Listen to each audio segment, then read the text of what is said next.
Totoo nga pala yung sabi ng mga magulang natin dati.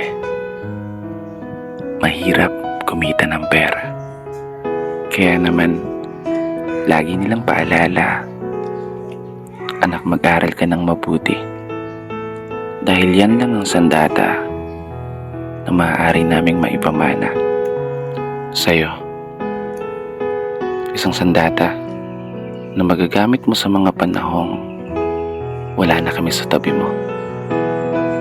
Para gabayan ka o itama yung mga mali na pwede mong maging desisyon, lalo sa sitwasyon na tanging sarili mong lakas ang ituturing mong pundasyon para harapin yung mabibigat ng mga pagsubok at hamon.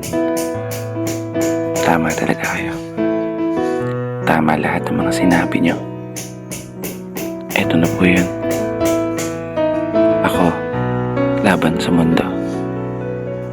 Ako, para sa pangarap ko. Di ko may tatanggi. Minsan ko na rin hiniling ang mabilis na paglaki. Dahilan para ang inyong mga pamahan at paalala ay nagawa akong may santabi. Aminadong nakagawa rin ng mga pagkakamali.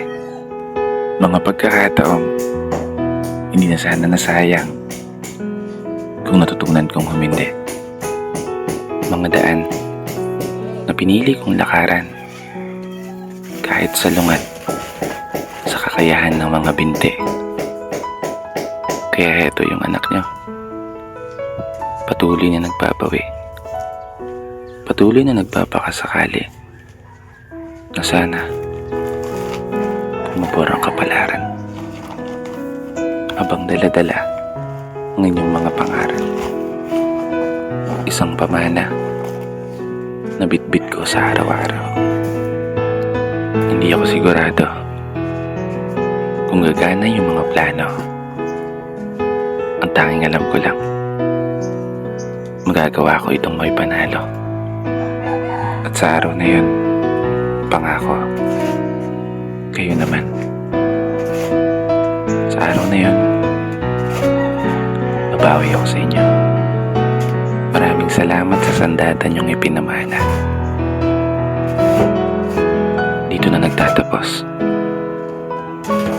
Kaya isang pagpupugay para sa lahat ng mga magulang at para sa lahat ng mga anak na patuloy sumasabay sa hamon ng buhay. Ako nga po pala si Brother Matt at ito ang aking munting tula. Sana nagustuhan niyo.